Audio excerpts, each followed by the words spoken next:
In this day and age, the chances are that most of you guys out there will have heard of what these things are, e-cigarettes. But just in case you haven't, my name is Danny Burke, you're watching Most Amazing Top 10, and today we're going to be talking about e-cigarettes. In their basic form, e-cigarettes are battery-powered vaporizers that heat up liquid that contains varying amounts of nicotine and other chemicals. This liquid is then heated into a vapor and inhaled. They are promoted as a safe, effective way to quit smoking. Maybe one of you guys have used one yourself, maybe you've heard about them, maybe you agree or disagree with their usage, but whatever your thoughts are, let's just jump into our top 10 facts about e-cigarettes, shall we? With our number 10. The e-cigarette was invented by Chinese pharmacist Hon Lik. In 2001, he was using high-dose nicotine patches to try and quit smoking, the habit that actually killed his father. He started developing a vaporization system to give him the nicotine he needed without smoking cigarettes, and by 2003, he filed the first patent, and the first e-cigarette was made in Beijing that year. The funny thing is, he still smokes to this day. I find that kind of crazy. He said that he has to use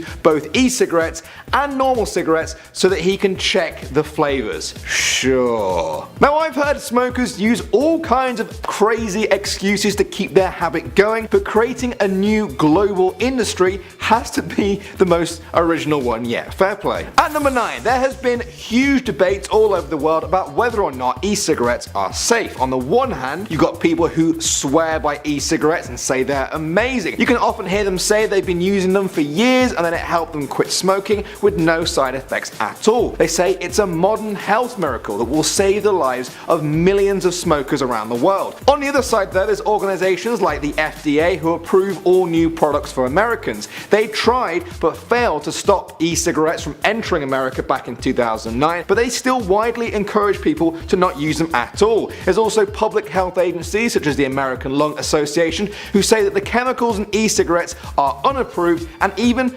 toxic. So who will win? Stay tuned for the e-cigarette wars. Moving on to number 8, and e-cigarettes have spawned a lot of memes online. There is a running joke around the internet that e-cigarette users, known as vapors, will look for pretty much any chance they can to tell you that they vape. The memes poke fun at vapors' passion for the vaping subculture, mainly with the like, we get it, you vape memes. You've seen the pictures online. It seems to have come from the fact that more and more young non-smokers are picking up vaping to possibly look cool, and they love to tell everyone about it, apparently. Maybe the vape memes have gone too far though, like, you get that they vape. We get it. At number 7, although some people are concerned about the safety of the liquid inside e-cigarettes, it seems there's a growing number of people worried about them just simply blowing up. There's been a lot of stories in the news over the past couple of years about e-cigarettes exploding and shattering teeth, fracturing bones, and causing severe burns. There was even this example of a man at a gas station in Kentucky whose pocket just caught fire when his e-cigarette ignited. The culprit is said to be lithium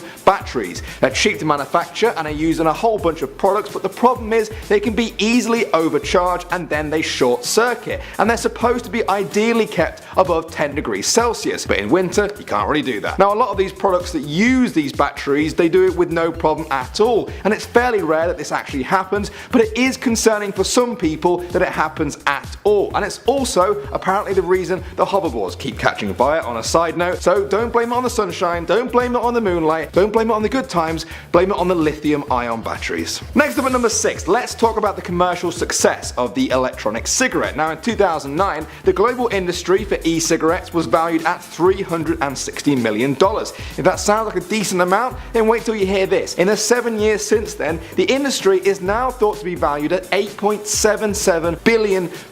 In the UK alone, sales of vaping products overtook sales of nicotine replacement products in 2012, and they're now 3 times higher. The e-cigarette still has a long way to go to catch up to the traditional cigarette market, which is currently valued at about $750 billion, but with more and more smokers switching to vaping, it seems e-cigarettes might just become a bit of a thorn in the side of traditional cigarette sales over the next 10 years. Coming in at number 5, and if you've never vaped before, then you might be wondering, what exactly do they taste like? Well, the answer is pretty much whatever you want them to taste like. There are said to be over 8,000 different flavors of vape juice out there. Just go into any vape store and you'll be met with a huge list of different flavors to choose from. The most popular one is tobacco flavor. Now that's presumably because it's chosen by ex-smokers, but you can get everything, pretty much everything you want, from apple pie to blueberry, bubblegum and coffee flavors to pretty unusual ones like peanut butter and cheesecake. I never thought talking about e-cigarettes would actually make me hungry, but for real though, the list just goes on and on and on, and every company out there that sells vape liquid has their own unique flavors that they actually name and brand themselves. I actually saw one just called Zombie Blood.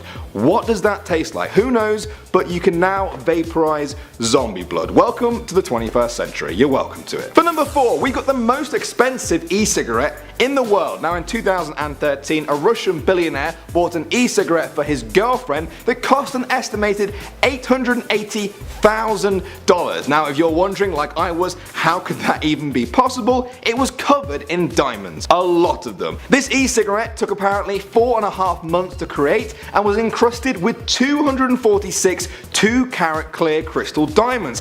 Each one of those apparently cost about $2,880 each, and it also has authentic hand-blown Italian glass from the Venetian island of Murano. I didn't even know what most of those words mean, even those words sound expensive. Its name is the Shisha Sticks Sophia, presumably named after the girlfriend. The Sophia part, not the Shisha Sticks, that would be a terrible name. Anyway, the company that made the Shisha Sticks Sophia for the Russian billionaire said it was a dream for them to make something with such class, style and luxury. Yeah, I'm sure the fat wad of cash they got was just a happy bonus. At number 3, the laws about e-cigarettes vary greatly around the world. Now they're totally banned in countries such as Brazil, Singapore and Uruguay, but in the US and the UK it's totally legal. What I found interesting though was in Canada it's technically illegal to sell e-fluid that contains nicotine, but this law is generally unenforced, or so they call it. You've got to love Canada. They're like, don't do that, it's illegal. Oh, you're still vaping? Fine, I'm just gonna pretend I didn't see that. What are you gonna do now? Keep vaping?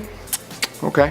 Moving on to number 2, we've got vape tricks. Because a lot of vapor is made when using an e-cigarette, vapors started doing all kinds of cool tricks with them. Some of them have gotten crazy good at it, and they're now pulling off these amazing vape tricks. On YouTube you can find a whole community of vapors who share their tips and methods for how to manipulate vapor into cool patterns and shape. There's even huge competitions with prizes for which of these so-called cloud chasers can pull off the best tricks. The really cool ones make the crowds go wild. They love it. It's almost an actual sport, you might say. Now say what you want about this, but you can't deny it does look pretty cool. Kind of makes Gandalf look like a bit of a chump. And finally, people always say that your phone can do everything these days, but they might not be too far from the truth, because at number 1, you can now buy a vaping phone. So this is the Jupiter IO3 3G phone. It offers a long battery life, interactive lighting, and if you're wondering what that is on top of it, that's where you're supposed to put your lips and inhale vape. Yes, the phone has what it calls a shuttle cartridge that you can slap onto the bottom of the phone, and it draws on the phone's power to vaporize e-juice like any other cigarette does. They even have an app that actually displays the vape's battery, it lets you adjust its strength and shows the user what flavor they're currently using. Furthermore, it will let the user make their own vape plan so they can actually customize how many puffs their phone will give them as a way of controlling how much they use it. Is this a gimmick? Probably, but vaping itself looks like it might be here to stay. Is it safe in the long run or a danger that needs to be banned? Only time will tell. Personally, I think it's probably somewhere in the middle. Your lungs obviously love nothing better than fresh air, but I think e-cigarettes are probably a lot safer than actual cigarettes. They certainly help a lot of people quit cigarettes. Well, I'll be down there in the comment section below in about 20 years to see if I was right, but until then guys, I hope you enjoyed this video. If you did and you haven't subscribed yet, make sure you do. My name's Danny Berg. If you want to follow me on Instagram, you can find it somewhere down there. Thanks as ever for watching Most Amazing Top 10, and I'll see you guys soon.